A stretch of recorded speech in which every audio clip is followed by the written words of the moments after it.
आमर जो लक्ष्य रही एफडीआई पार्क प्रतिष्ठा करने आम सेमकर सहित आम मिसिकी तार एक्सपर्टाइज नहीं ओडिशा रे एफडीआई पार्क प्रतिष्ठा करने को जाऊँ तार लैंड एक्विजिशन ये सब प्रक्रियाधीन अवस्था अच्छी जितेबाला एफडीआई इन्वेस्टमेंट हम निश्चित भाव में सेमिकंडक्टर है आर गोटे भल इकोसिस्टम तैयारी हम आईटी आईटीएस इलेक्ट्रोनिक्स मैन्युफैक्चरिंग ये क्षेत्र में आम आगु को बढ़िबा एवं फॉरेन इन्वेस्टमेंट आसियारे मध्य ये सब सहायक हम। संपत बाबू हठात आपण सहित कथा होला बेलको आपण जेतेबेले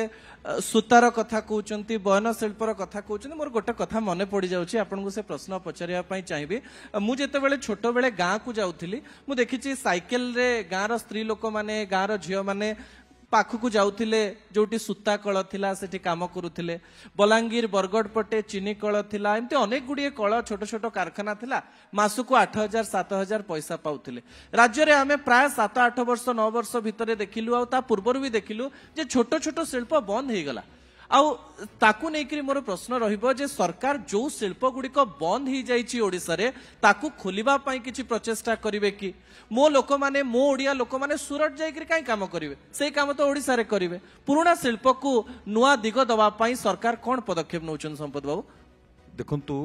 आपण को मु 2-3 टी उदाहरण देबी आम सरकार लोकंक सपक्ष रे सब बेले काम करे जदि आपण देखिबे बलांगीर एवं बड़ंबारे जो चीनी कଳ थिला